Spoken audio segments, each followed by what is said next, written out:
Álvaro Montenegro tinha tudo: bilhões no banco, empresas poderosas, um sobrenome respeitado.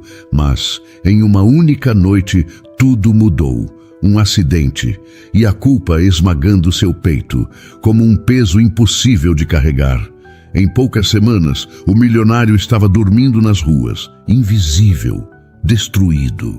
Até que uma menina de apenas 5 anos apontou para ele, deitado em um banco de praça, e disse para a mãe: "Mamãe, é ele, o homem que me salvou."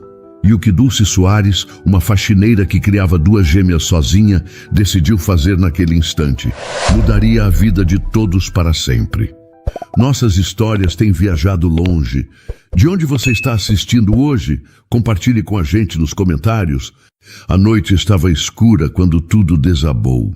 Álvaro Lacerda Montenegro segurava o volante com uma mão e o celular com a outra, discutindo números e prazos enquanto o carro cortava a avenida iluminada de São Paulo.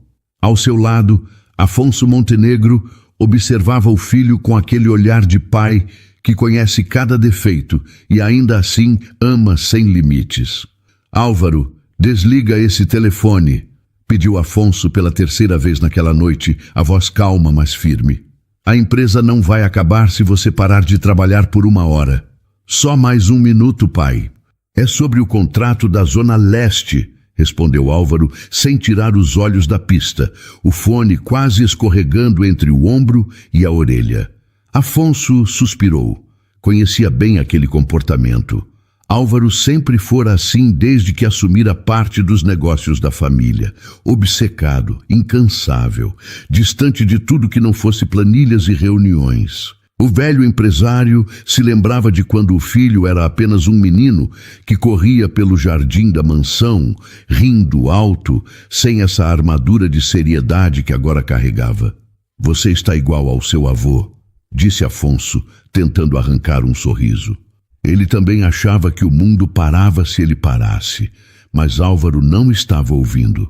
Do outro lado da linha, alguém gritava sobre um atraso na entrega de materiais. Ele aumentou o tom de voz, irritado, gesticulando com a mão livre, enquanto o carro acelerava sem que ele percebesse. "Eu não quero desculpas, quero soluções", bradou Álvaro, e foi nesse exato momento que seus olhos se desviaram da estrada. 1 segundo. Apenas 1 segundo de distração. O semáforo mudou de amarelo para vermelho, mas Álvaro não viu. Um carro cruzou a frente. O barulho dos freios rasgou a noite como um grito desesperado. Afonso teve tempo apenas de gritar o nome do filho antes do impacto. O mundo virou de cabeça para baixo. Vidros estilhaçados voaram em todas as direções. Metal retorcido. O cheiro forte de borracha queimada invadiu o ar. O celular de Álvaro foi arremessado para algum lugar distante, ainda conectado, com vozes gritando do outro lado, sem que ninguém mais pudesse responder. Quando tudo parou, o silêncio era pior que o barulho. Álvaro abriu os olhos devagar, sentindo um gosto ruim na boca. A dor latejava em seus braços, nas costelas, mas ele conseguia se mexer. Virou a cabeça para o lado, ainda tonto, e o que viu fez seu coração parar. "Pai! Pai!" gritou, tentando se soltar do cinto de segurança com mãos trêmulas. Afonso estava imóvel, a cabeça inclinada para o lado, os olhos fechados, o rosto coberto de pequenos cortes. Não respondia, não se movia. "Pai, por favor, abre os olhos." A voz de Álvaro saiu quebrada, desesperada. Ele conseguiu se soltar e se inclinou sobre o pai, tocando seu rosto com dedos tremendo. "Pai, me olha! Eu estou aqui!" Nada. Pessoas começaram a se aproximar do carro destruído. Alguém gritou para chamar uma ambulância. Luzes vermelhas e azuis começaram a piscar ao longe, cada vez mais perto. Mas para Álvaro, tudo aquilo parecia acontecer muito devagar, como se o tempo tivesse se quebrado junto com o carro. Ele segurou a mão do pai, apertando com força como se pudesse trazê-lo de volta apenas com aquele toque. "Eu sinto muito", sussurrou a voz engasgada. "Eu devia ter escutado você. Eu devia ter desligado aquele maldito telefone."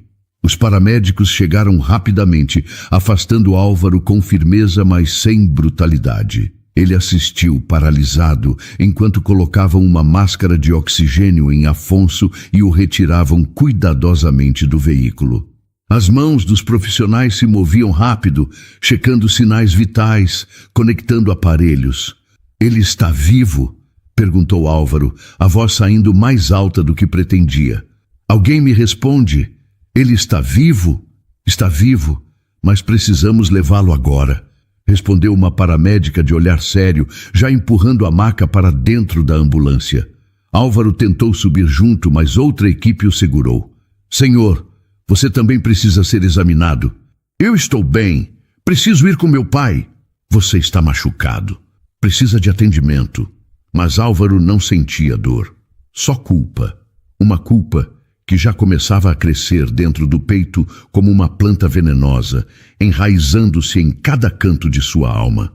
Enquanto a ambulância partia com sirenes altas pela noite, Álvaro ficou ali parado no meio da avenida, cercado por destroços de metal e vidro, olhando as luzes vermelhas se afastarem. As pessoas falavam à sua volta, mas ele não conseguia escutar nada além da última coisa que o pai havia dito: "Desliga esse telefone." E ele não tinha desligado. Naquela noite, no hospital, enquanto médicos corriam de um lado para o outro, Álvaro descobriu que Afonso havia entrado em coma profundo. As palavras do neurologista ainda voltavam em sua cabeça quando ele finalmente se sentou em uma cadeira fria do corredor. "Estado grave. Não sabemos quando ele vai acordar. Se é que vai acordar." Ele baixou a cabeça e pela primeira vez em anos chorou. Os dias seguintes se arrastaram como anos.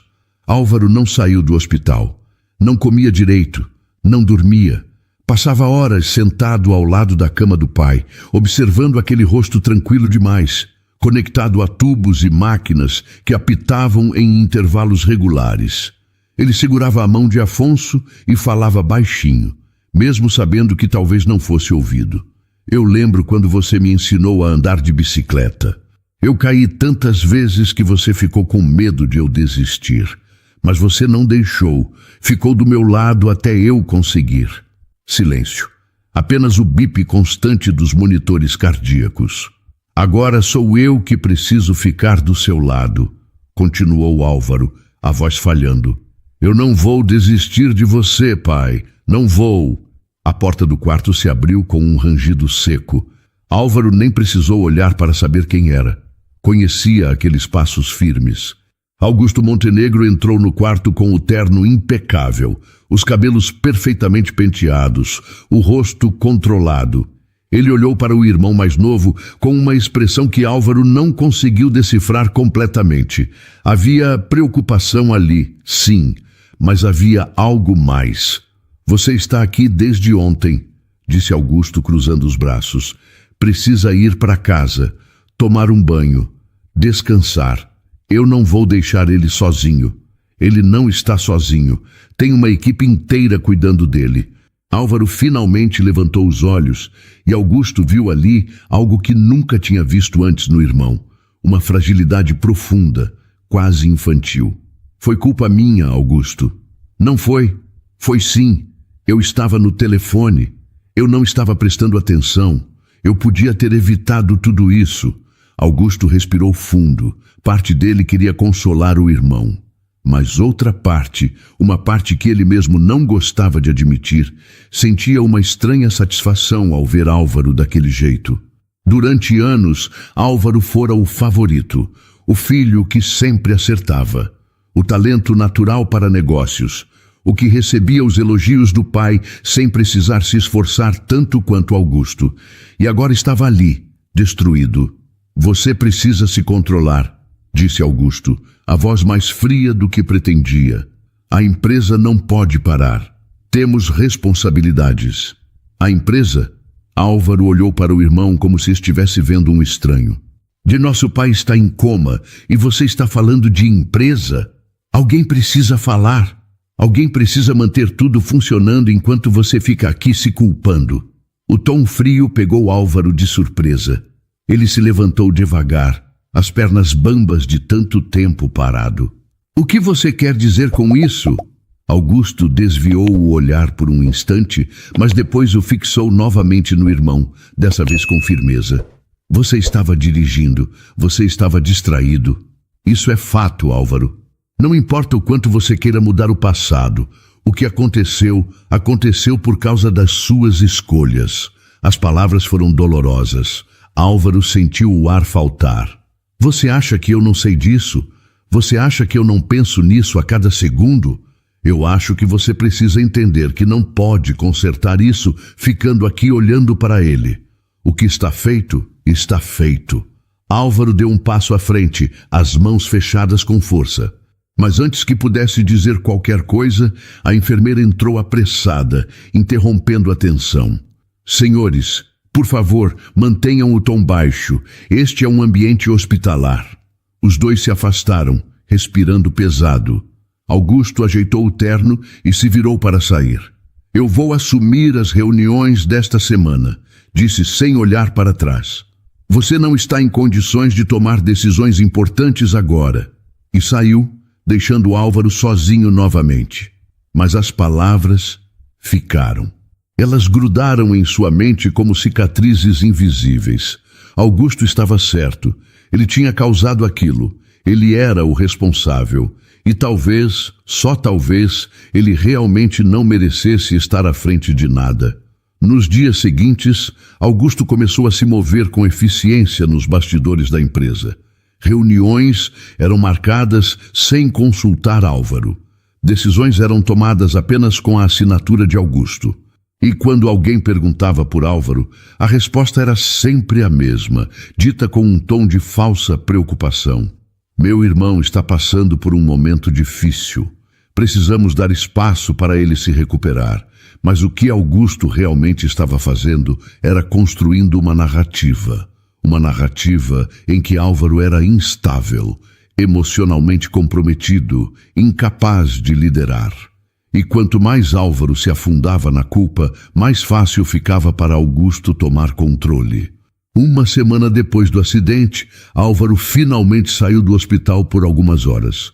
Ele precisava de roupas limpas, de documentos, mas quando chegou à mansão da família, encontrou Augusto no escritório do pai, sentado na cadeira que sempre fora de Afonso, assinando papéis com a caneta de ouro que o pai tanto estimava. O que você está fazendo? Perguntou Álvaro parado na porta.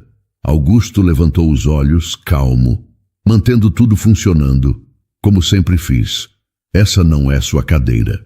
E não é mais a sua também. O silêncio que se seguiu foi enorme. Álvaro entendeu naquele momento que algo havia mudado. Não era apenas sobre a empresa, era sobre poder. E Augusto tinha gosto por ele. Álvaro saiu daquele escritório sentindo-se ainda menor. E foi exatamente isso que Augusto queria, porque no fundo, Augusto sempre acreditou que merecia mais. E agora, finalmente, estava pegando o que achava que era seu por direito. Álvaro tentou voltar. Tentou retomar as rédeas da empresa, participar das reuniões, tomar decisões, mas cada vez que entrava em uma sala de conferências, sentia todos os olhares pesando sobre ele. Alguns eram de pena, outros de julgamento.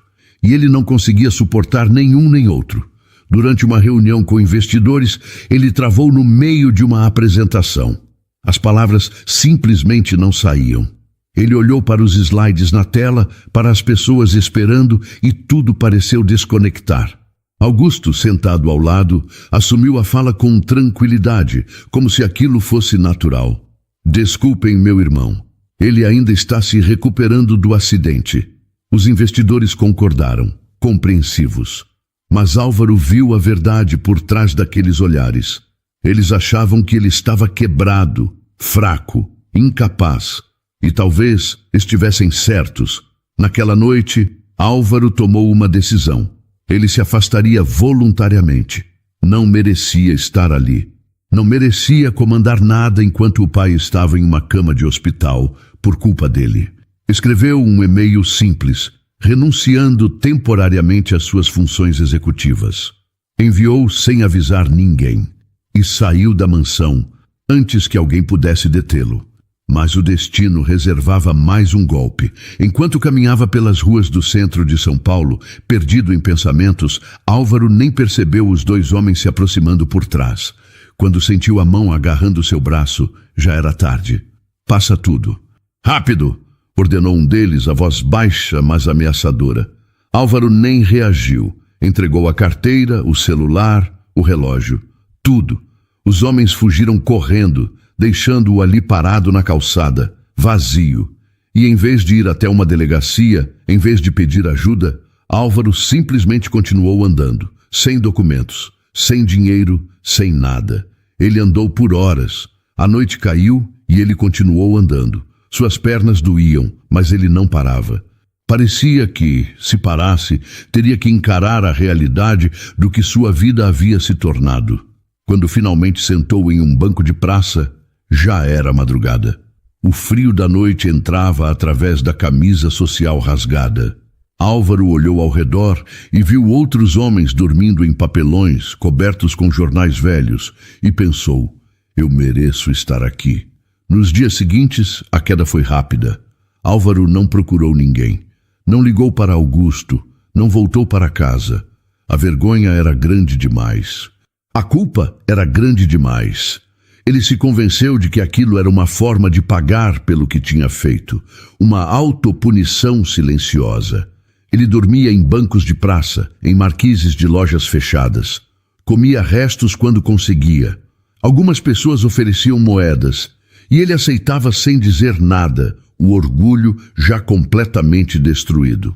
À noite, deitado sob as estrelas que mal se viam por causa da poluição luminosa da cidade, Álvaro pensava no pai.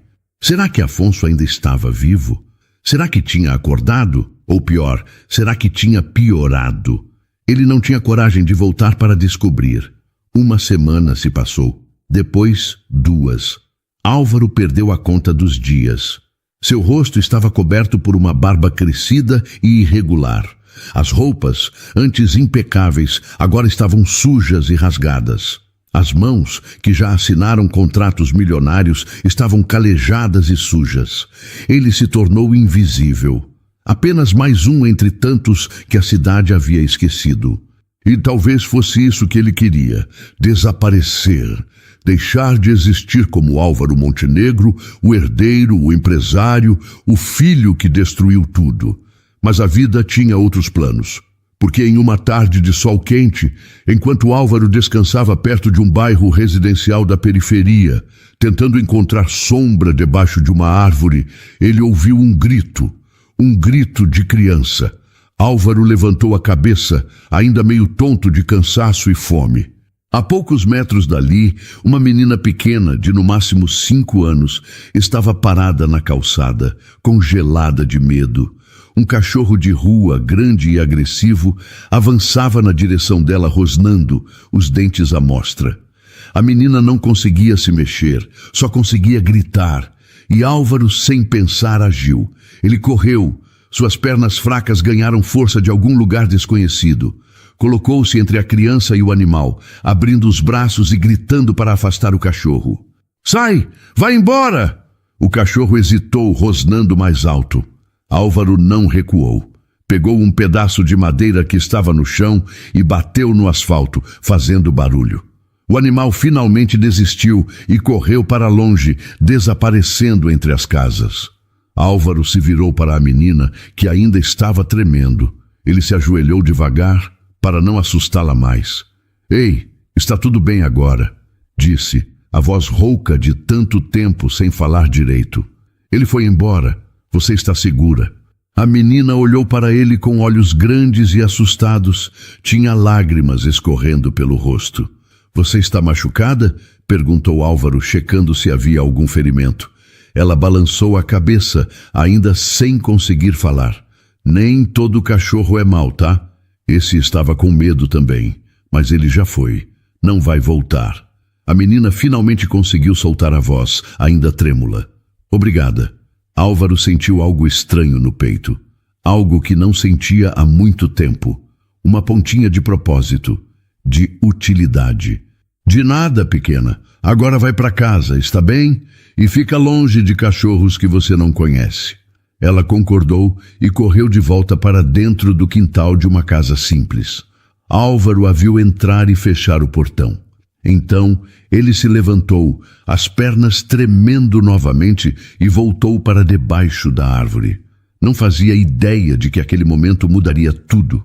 Do outro lado da cidade, Dulce Soares Guedes limpava o chão de mármore de mais uma mansão. Era a 4ª casa do dia. Suas costas doíam, as mãos estavam vermelhas de tanto esfregar, mas ela não parava. Não podia parar. Tinha 2 filhas esperando por ela em casa e contas para pagar. Dulce era daquelas mulheres que carregava o mundo nas costas sem reclamar. Não porque fosse forte demais, mas porque não tinha escolha. Viúva há 3 anos, ela criava as gêmeas sozinha, com a ajuda da mãe, Dona Eulália. Enquanto passava pano no corredor, Dulce pensava nas meninas. Luma e Beatriz eram tão diferentes entre si que às vezes ela mesma se surpreendia. Luma era quietinha, vivia grudada nela, com medo de tudo. Já a Beatriz era o oposto.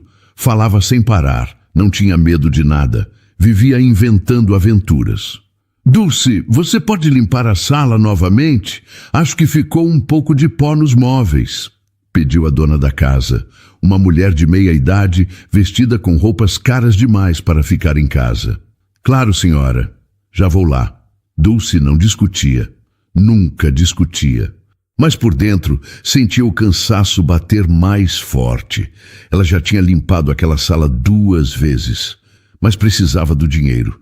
Então voltou, pegou o pano e limpou tudo de novo, com o mesmo cuidado de antes. Quando finalmente terminou o trabalho e recebeu o pagamento, já eram 5 da tarde. Dulce pegou o ônibus lotado de volta para a periferia, espremida entre outras pessoas igualmente cansadas. Olhava pela janela e pensava em como a vida tinha mudado. Ela estudou, cursou arquitetura. Sonhava em projetar casas, prédios, espaços que fizessem as pessoas felizes, mas engravidou no último ano da faculdade. O namorado se tornou marido, que jurou que ficaria ao lado dela para sempre, mas a vida tinha uma forma estranha de quebrar promessas. Dulce tentou voltar ao mercado de trabalho depois que o marido morreu, mas as portas já estavam fechadas. Ninguém queria contratar uma mãe de gêmeas para trabalhar em escritórios. Era muito compromisso, muita responsabilidade. E se as crianças ficarem doentes? Então ela aceitou o que apareceu: faxina, trabalho duro, honesto, mas que doía no corpo e na alma. Desceu do ônibus e caminhou pelas ruas do bairro até a casa da mãe.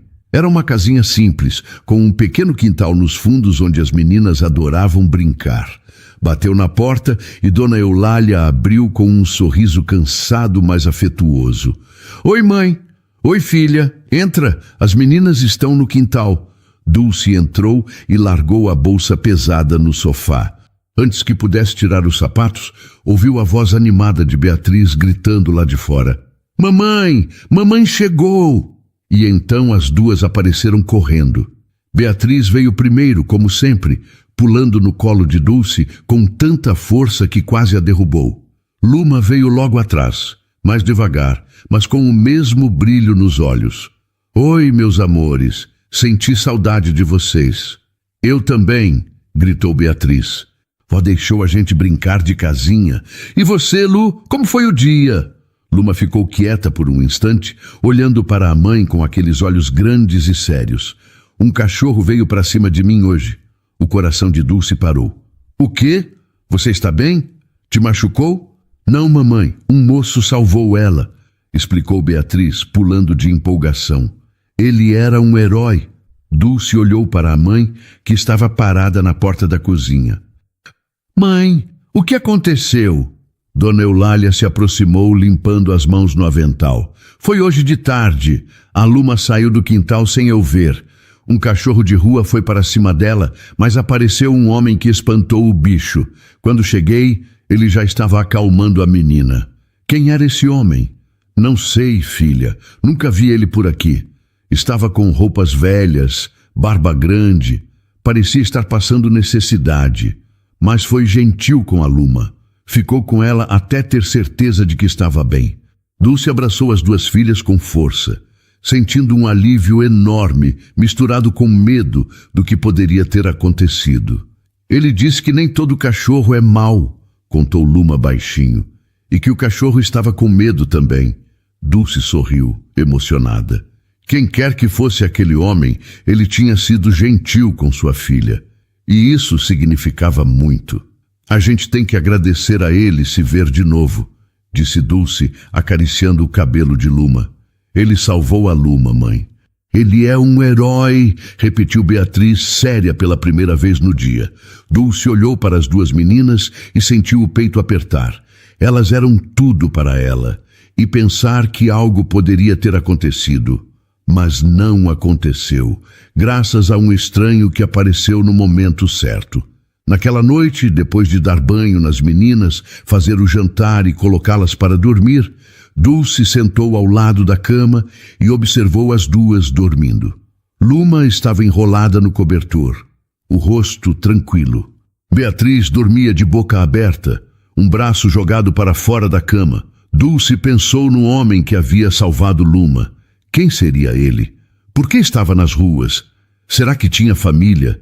Será que alguém se importava com ele? 3 dias depois do incidente com o cachorro, Álvaro ainda vagava pelas mesmas ruas. Ele não sabia por que continuava naquela região. Talvez porque era menos movimentada que o centro. Talvez porque as pessoas ali não o reconheciam. Naquela tarde, Álvaro encontrou um lugar relativamente tranquilo. Um banco embaixo de uma árvore em uma pequena praça mal cuidada. Ele se deitou ali, usando o braço como travesseiro, e fechou os olhos. O cansaço vencia qualquer desconforto. O céu já estava escuro quando Dulce finalmente terminou o último trabalho do dia. Ela estava cansada, mais do que o normal, mas queria buscar as meninas logo. Odiava deixá-las muito tempo longe. Pegou o ônibus como sempre, mas desceu 2 pontos antes para passar pela casa da mãe. O caminho mais curto passava por uma pracinha que ela conhecia bem. Era pequena, meio abandonada, mas era corte de caminho. Luma e Beatriz vinham ao lado dela, cada uma segurando uma mão. Beatriz tagarelava sem parar sobre o desenho que tinha feito na casa da avó. Luma estava quieta, como sempre, mas de repente parou no meio do caminho. Mamãe, olha. Dulce seguiu o olhar da filha e viu um homem dormindo em um dos bancos da praça. Estava deitado de lado, usando o próprio braço como travesseiro. Mesmo na penumbra, dava para ver que as roupas eram velhas e rasgadas. A barba estava crescida. Era claramente alguém em situação de rua. Vamos, Lu, não podemos incomodar. Mas Luma soltou a mão da mãe e deu um passo à frente. Mamãe, é ele. Quem, filha? O moço que me salvou. É ele. Dulce parou. Olhou novamente para o homem no banco. Não conseguia ver o rosto direito por causa da barba e da posição em que estava. Mas Luma parecia ter certeza. É ele, mamãe. Eu reconheço. Foi ele que tirou o cachorro de perto de mim. Beatriz também se aproximou curiosa. É mesmo, mãe. É o herói da Lu. Dulce sentiu o coração apertar, olhou para as duas filhas e então para o homem dormindo sozinho naquele banco frio. A noite estava esfriando. Ele não tinha cobertor, não tinha nada além das roupas surradas que vestia. Ele salvou a Lu, mãe, disse Beatriz baixinho, e agora está sozinho. O papai ajudaria. A menção ao marido fez Dulce engolir em seco. Beatriz estava certa. Marcos teria ajudado. Ele sempre ajudava todo mundo. Era assim que ele era. E talvez fosse por isso que ela tinha se apaixonado por ele. Dulce olhou novamente para o homem. Todas as regras de segurança gritavam para ela ir embora, não se envolver, proteger as filhas. Mas algo mais forte falava mais alto. Empatia, humanidade, gratidão. Ela se aproximou devagar e parou ao lado do banco. Com licença, disse a voz firme, mas gentil. O homem não se mexeu. Dulce tocou levemente no ombro dele. Com licença, senhor.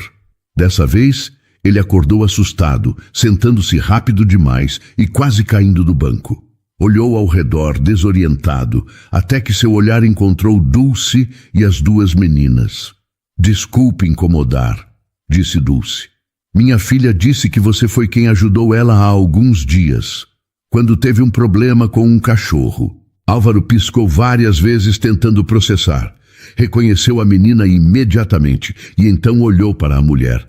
Havia algo familiar nela também. Ele tinha visto aquele rosto antes, mas não conseguia lembrar onde. Sim, foi eu.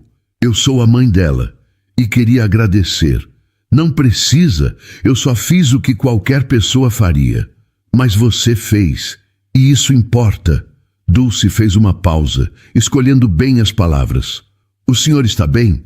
Precisa de alguma coisa? Álvaro desviou o olhar envergonhado. Estou bem. Não parece, disse Dulce, e a honestidade na voz não soou cruel, apenas verdadeira. Olha, eu sei que a gente não se conhece, e eu sei que você pode achar estranho, mas eu não consigo ir embora sabendo que você está aqui no frio sem ter comido nada. Álvaro finalmente olhou para ela direito, e foi nesse momento que reconheceu. Ela já tinha trabalhado em uma das casas da família dele, limpando o chão de mármore da entrada. Ele lembrava de ter passado por ela algumas vezes, sempre apressado, sem nunca parar para cumprimentar. E agora ela estava ali, oferecendo ajuda para ele. Eu não quero incomodar ninguém. Não vai incomodar. Minha casa é pequena, mas tem um sofá. Tem comida, tem um banheiro. É o mínimo que posso oferecer. Mamãe está falando sério, disse Beatriz empolgada. A gente quer ajudar. Luma apenas concordou com a cabeça, os olhos fixos em Álvaro, como se estivesse estudando cada detalhe do rosto dele. Álvaro sentiu um nó na garganta. Havia bondade demais naquele convite. Ele não merecia. Não merecia que uma mulher trabalhadora, com 2 filhas para criar, oferecesse o pouco que tinha para um desconhecido. Eu não posso aceitar. Pode sim, e vai, disse Dulce com firmeza. Você ajudou minha filha quando ela precisou. Agora deixa eu ajudar você. Álvaro olhou para as 3. A mulher com um olhar determinado, a menina falante com um sorriso no rosto e a menina quieta que ele tinha salvado, observando-o com confiança. E então, pela primeira vez em semanas, Álvaro fez uma escolha que não era movida por culpa ou autopunição. Fez uma escolha simplesmente humana. Está bem, eu aceito. Obrigado. Dulce sorriu. Não era um sorriso largo, apenas um pequeno gesto de satisfação. Ela estendeu a mão para ajudá-lo a se levantar. Vamos então. Não é longe daqui. Álvaro se levantou com dificuldade, as pernas ainda dormentes. Beatriz já saiu andando na frente, falando sem parar sobre como a casa era legal e que ele ia gostar da comida da mãe. Luma caminhou ao lado dele, quieta, mas de vez em quando olhava para cima, como se conferisse que ele ainda estava ali. E Dulce liderava o caminho, com passos firmes e confiantes. Álvaro olhou para o céu escuro enquanto caminhava. As estrelas ainda estavam escondidas pela poluição da cidade, mas algo dentro dele começava a clarear. Ele não sabia se merecia aquela bondade, mas ia aceitar, porque talvez, só talvez, aquele fosse o primeiro passo para voltar a ser humano novamente. O apartamento ficava no 3º andar de um prédio simples, com paredes descascadas e escadas estreitas. Dulce abriu a porta e acendeu a luz, revelando um espaço pequeno, mas arrumado. Tinha uma sala com um sofá gasto, uma televisão antiga e algumas fotos emolduradas na parede. Entra, disse Dulce, fazendo sinal para Álvaro entrar. Não é muito, mas é nosso lar. Álvaro entrou devagar, como se tivesse medo de sujar alguma coisa. Bia, Lu, vão trocar de roupa enquanto eu preparo o jantar, ordenou Dulce, e as meninas obedeceram, correndo para o quarto. Dulce se virou para Álvaro.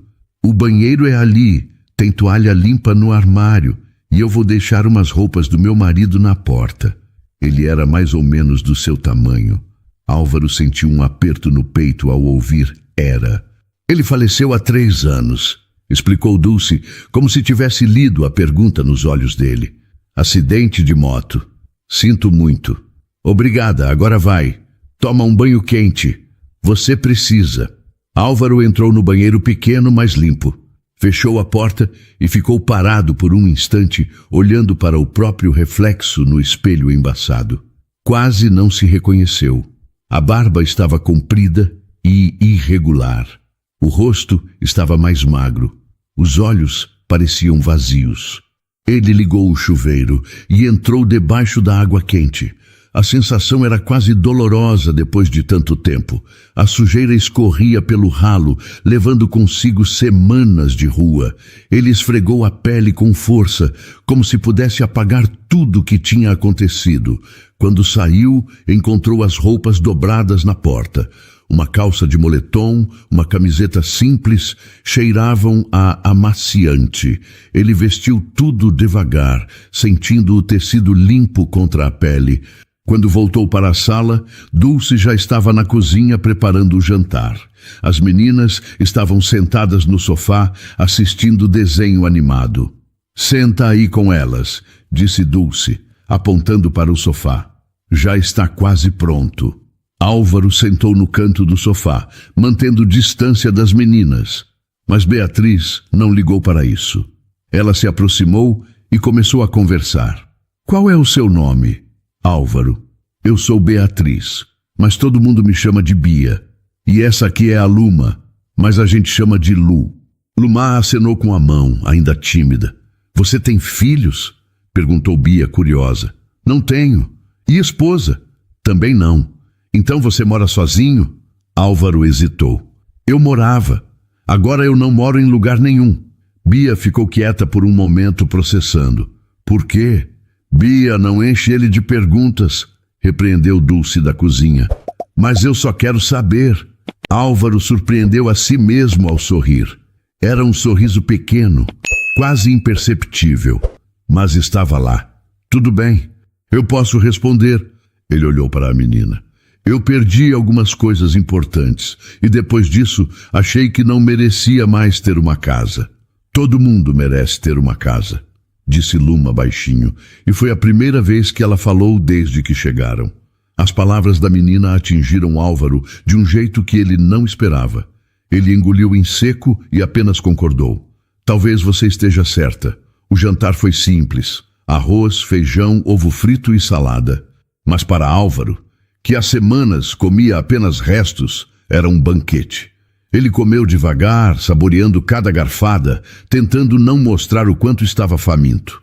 Dulce observava discretamente. Havia algo naquele homem que não se encaixava. Ele falava bem, se comportava com educação. Não parecia alguém que sempre viveu nas ruas. Depois do jantar, as meninas foram dormir. Dulce voltou para a sala e sentou na cadeira de frente para o sofá onde Álvaro estava. Você não precisa me contar nada se não quiser, começou ela, a voz suave. Mas se quiser falar, eu estou aqui para ouvir.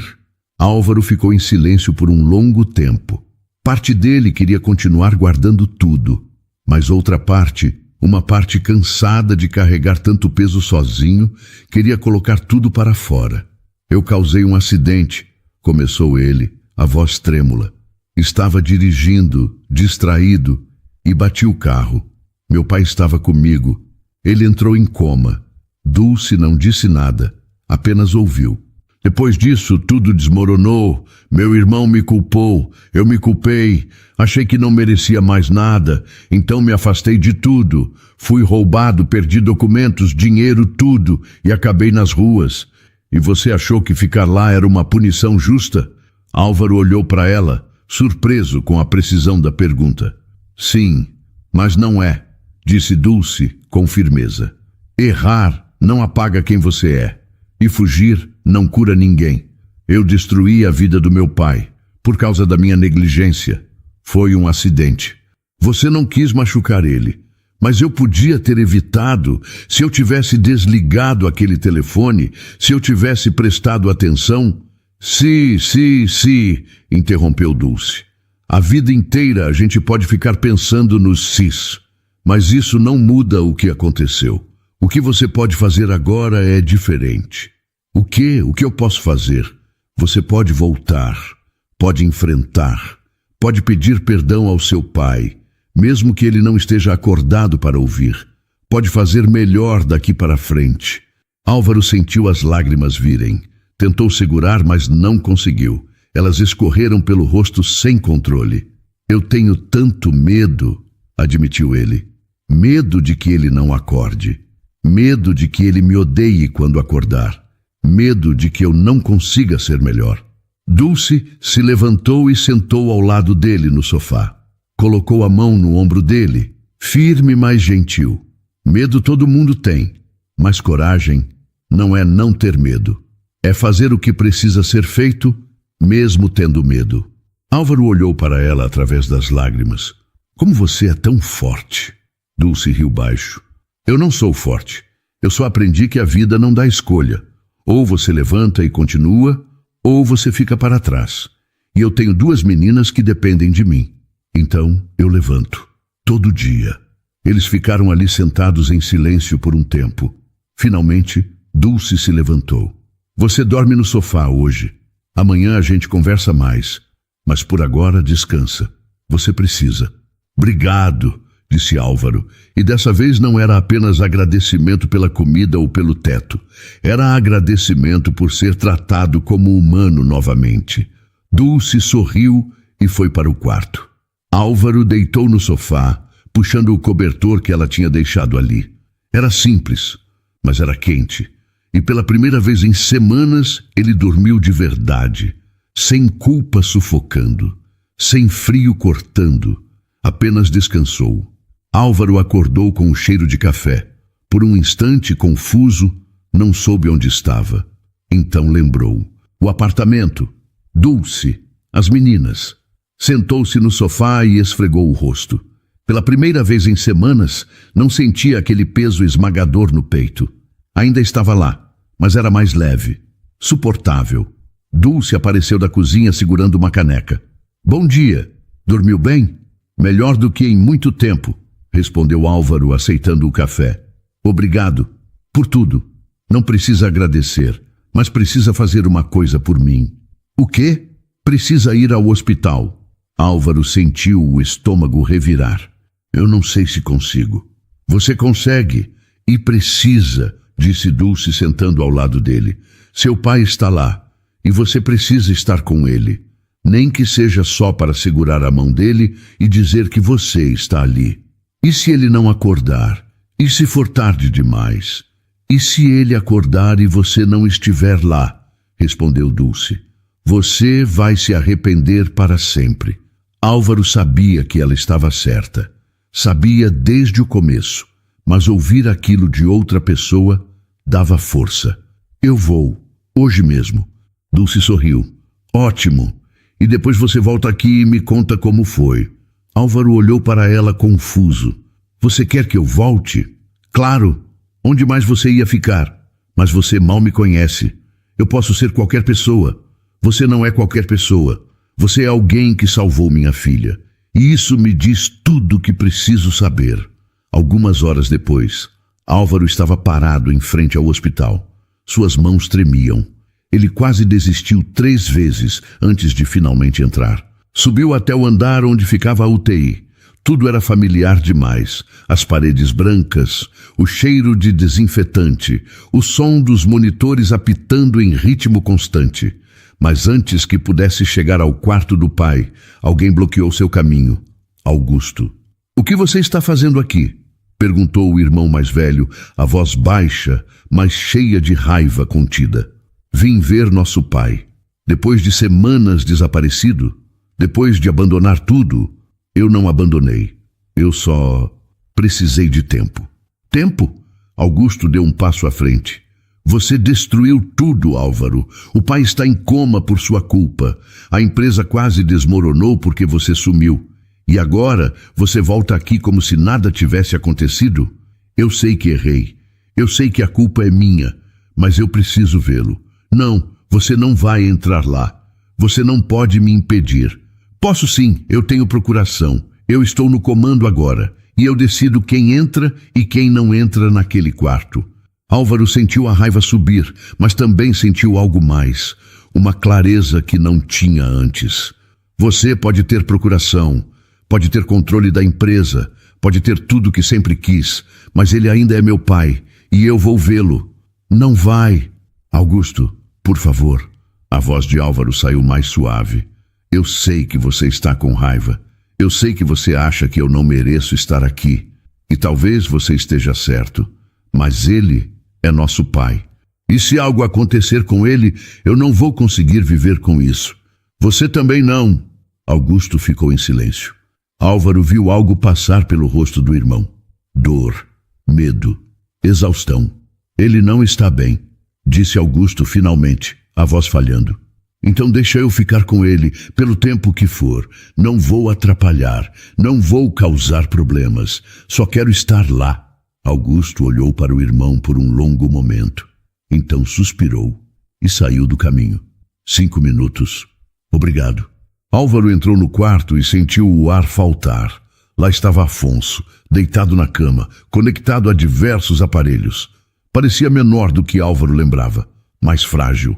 Ele se aproximou devagar e sentou na cadeira ao lado da cama. Pegou a mão do pai com cuidado, como se fosse quebrar. Oi, pai, começou ele, a voz trêmula. Eu sei que faz tempo, e eu sinto muito por tudo. Lágrimas começaram a escorrer pelo rosto de Álvaro. Eu estraguei tudo.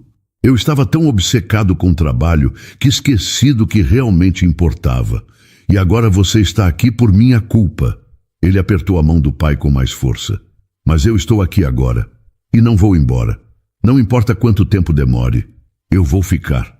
Porque você sempre ficou por mim, sempre. E então algo aconteceu. A mão de Afonso se mexeu. Álvaro sentiu. Fraco, quase imperceptível. Mas se mexeu. Pai? Ele se inclinou mais perto. Pai, você está me ouvindo? Os dedos de Afonso apertaram levemente a mão do filho, e então, muito devagar, os olhos começaram a se abrir. Álvaro sentiu o coração explodir no peito. Pai! Enfermeira! Alguém! Ele está acordando! A equipe médica entrou correndo. Augusto apareceu na porta, os olhos arregalados. Todos se aproximaram enquanto Afonso abria os olhos completamente, piscando devagar. O médico fez os procedimentos de praxe, checando reflexos, pupilas, sinais vitais. Afonso estava confuso, desorientado, mas estava acordado. Quando finalmente ficaram sozinhos novamente, Afonso olhou para os 2 filhos. Sua voz saiu fraca, rouca. Álvaro, Augusto, a gente está aqui, pai, disse Augusto, segurando a outra mão do pai. Afonso olhou para Álvaro e apertou sua mão. Não, sua culpa. Álvaro não conseguiu segurar. Começou a chorar abertamente. Mas foi, pai. Foi minha culpa. Eu estava distraído. Eu estava no telefone. Acidente, interrompeu Afonso. Foi acidente. Eu perdoo você.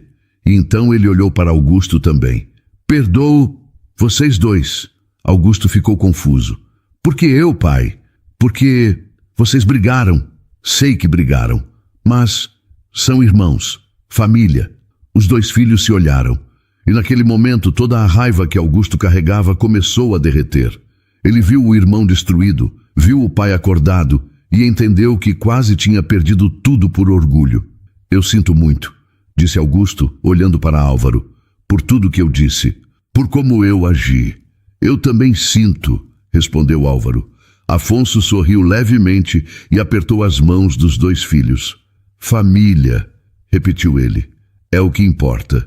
E ali, naquele quarto de hospital, uma família começou a se reconstruir. 2 semanas depois, Afonso teve alta do hospital.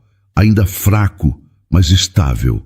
Álvaro esteve presente todos os dias durante a recuperação e pela primeira vez em anos os irmãos não brigaram, falaram, se entenderam. Começaram a reconstruir a relação que a competição e o orgulho tinham destruído. Mas mesmo com o pai recuperado, mesmo com a reconciliação com o irmão, Álvaro não voltou para a mansão imediatamente. Ele voltava todos os dias para o apartamento de Dulce. Naquela tarde, ele chegou com uma sacola de pães e leite. Dulce estava na sala dobrando roupas limpas, enquanto as meninas desenhavam no chão. Trouxe o lanche, anunciou Álvaro, colocando a sacola na mesa. Você não precisava. Eu sei, mas quis. As meninas largaram os lápis de cor e correram para a cozinha empolgadas com o lanche. Dulce sorriu e fez sinal para Álvaro sentar. Como está seu pai? Melhor. Muito melhor. Os médicos ficaram impressionados com a recuperação dele. Que bom. Fico feliz por vocês. E eu fico feliz por estar aqui, disse Álvaro, e havia sinceridade absoluta na voz dele. Dulce parou de dobrar as roupas e olhou para ele. Você sabe que não precisa mais ficar aqui, né? Seu pai está bem. Você tem para onde ir. Eu sei, mas eu gosto de estar aqui, com vocês. As meninas voltaram correndo para a sala, cada uma com um pedaço de pão na mão. Beatriz pulou no colo de Álvaro sem cerimônia, como se ele já fizesse parte da rotina dela. Álvaro, você pode me ajudar a terminar o desenho? Claro.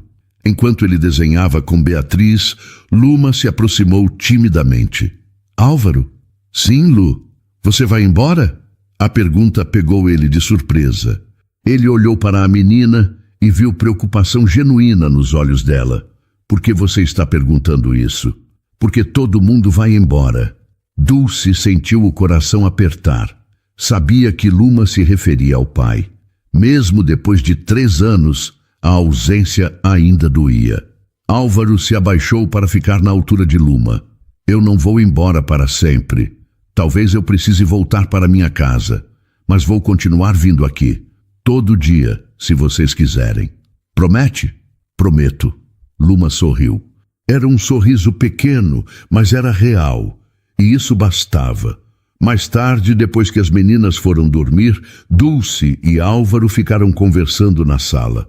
A televisão estava ligada em volume baixo, mas nenhum dos dois prestava atenção. Posso te fazer uma pergunta? Disse Álvaro. Pode. Por que você cursou arquitetura?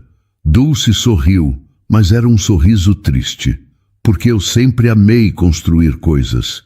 Desde pequena, eu pegava caixas de sapato e fazia casinhas. Desenhava plantas de apartamentos imaginários. Sonhava em criar espaços que fizessem as pessoas felizes. E por que parou? A vida aconteceu. Engravidei no último ano. O pai das meninas faleceu.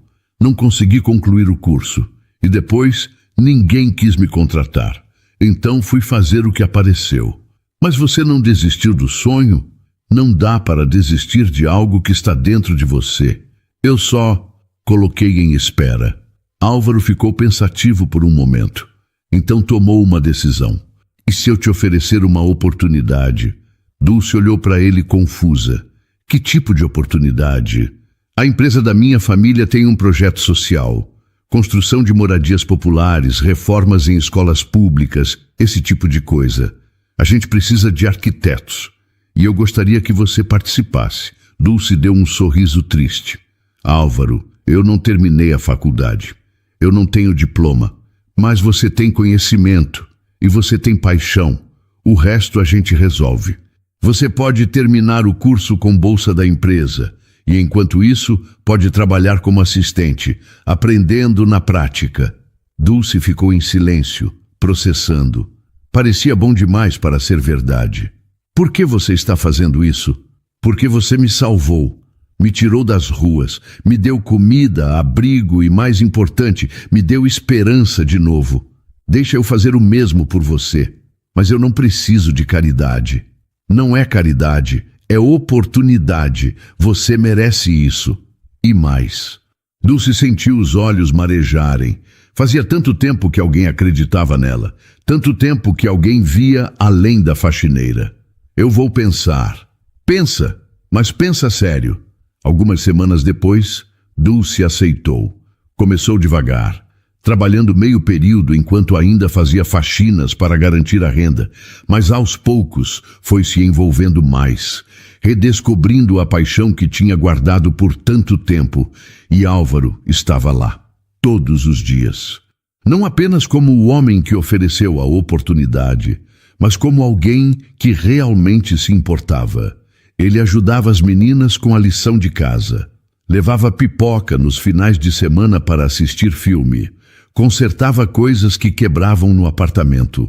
Dulce tentava não perceber, mas percebia a forma como ele olhava para ela quando achava que ela não estava vendo, a forma como sorria quando as meninas o chamavam para brincar, a forma como ele tinha se tornado parte da vida delas.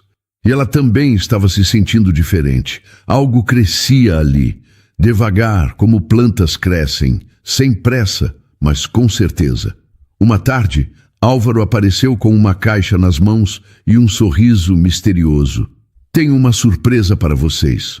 As meninas correram, curiosas. O que é? O que é? Abram e vejam. Beatriz abriu a caixa e gritou de felicidade. Dentro estava um filhotinho caramelo, de olhos grandes e rabo abanando. Um cachorro! Luma congelou. Olhou para o cachorrinho e deu um passo para trás. Álvaro percebeu. Lu, vem aqui. Esse é diferente. Esse foi criado com amor. Ele não vai te machucar. Luma hesitou, mas então olhou nos olhos de Álvaro. Confiava nele. Devagar se aproximou. Estendeu a mão trêmula e tocou na cabeça macia do filhote. O cachorrinho lambeu sua mão e Luma sorriu. Pela primeira vez desde o incidente, sorriu para um cachorro. Ele gostou de você, disse Álvaro. Como vamos chamar ele? Perguntou Beatriz. Bolinha, gritou Luma, e todos concordaram. Dulce observava a cena com lágrimas nos olhos, não apenas porque as meninas estavam felizes, mas porque Álvaro tinha dado para elas algo maior que um animal de estimação. Tinha dado cura, tinha dado coragem. E naquele momento, Dulce soube. Soube que estava se apaixonando e não tinha mais medo disso. 6 meses se passaram desde aquela noite na praça. 6 meses desde que Dulce estendeu a mão para um estranho e mudou 2 vidas. Álvaro tinha voltado para a empresa, mas era diferente agora. Não era mais o homem obcecado por trabalho. Era presente, humano, ouvia as pessoas, fazia pausas para almoçar, desligava o telefone quando era importante. Augusto percebeu a mudança e, surpreendentemente, a apoiou. Os dois trabalhavam juntos agora, de verdade. Não como rivais, mas como irmãos. Afonso se recuperou completamente e voltou para casa. Os irmãos jantavam juntos, conversavam, riam. O velho empresário observava tudo com um sorriso tranquilo, sabendo que quase perdeu tudo para ganhar o que realmente importava. E em uma tarde de sábado ensolarado, Álvaro convidou Dulce e as meninas para conhecerem a casa onde ele cresceu. É grande demais, comentou Dulce quando o portão se abriu, revelando a mansão imponente e o jardim vasto. Concordou Álvaro, mas ultimamente está mais cheia. Afonso os recebeu na entrada com um abraço apertado. Augusto estava lá também, com a esposa e os 2 filhos.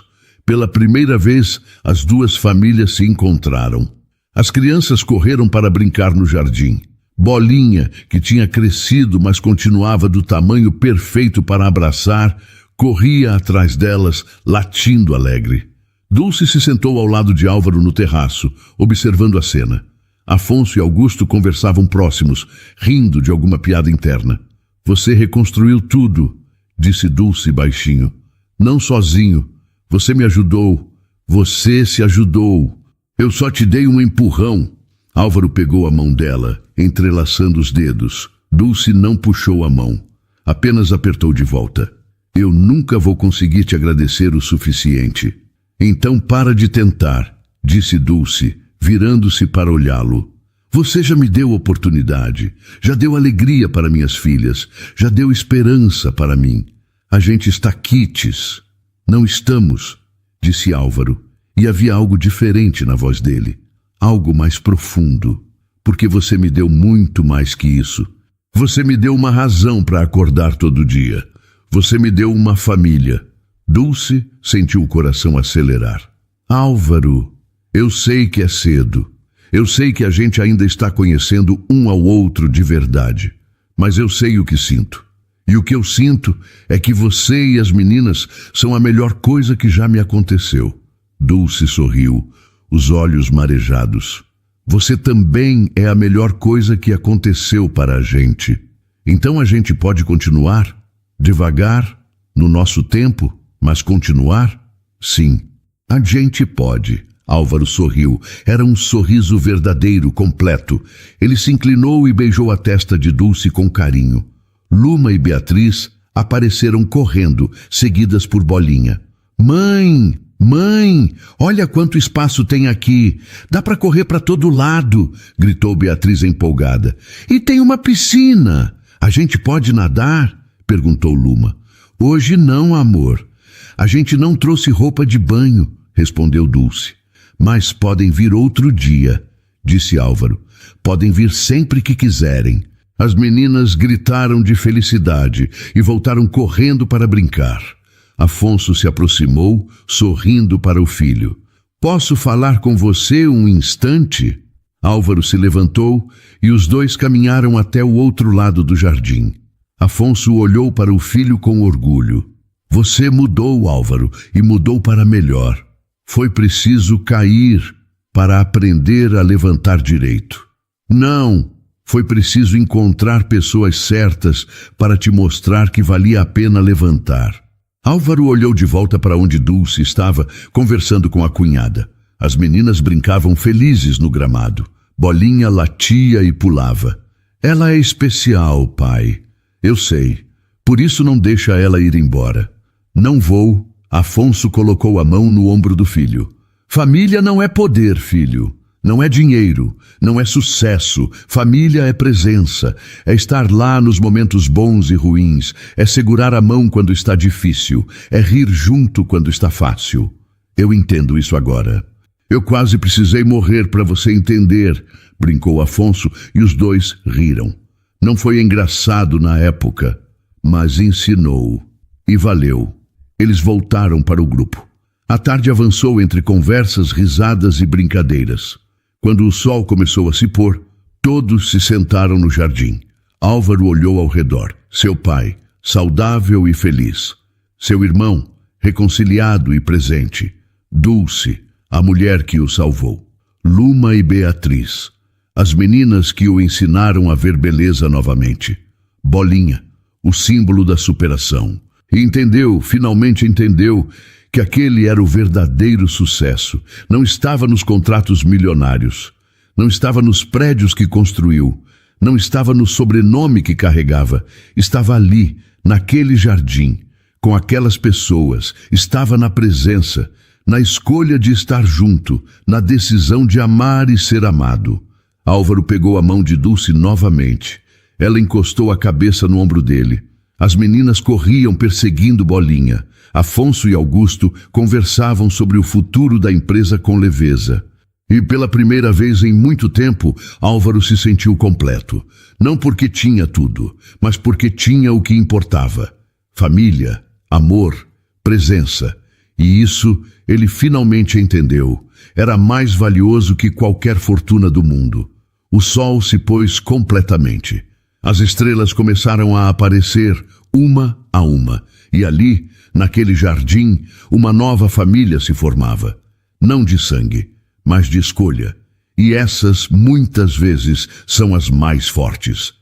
E então, o que achou da história? Deixe sua opinião nos comentários. Adoramos saber o que você pensa. Não se esqueça de deixar seu curtir no vídeo para nos apoiar e de se inscrever no canal. Até a próxima.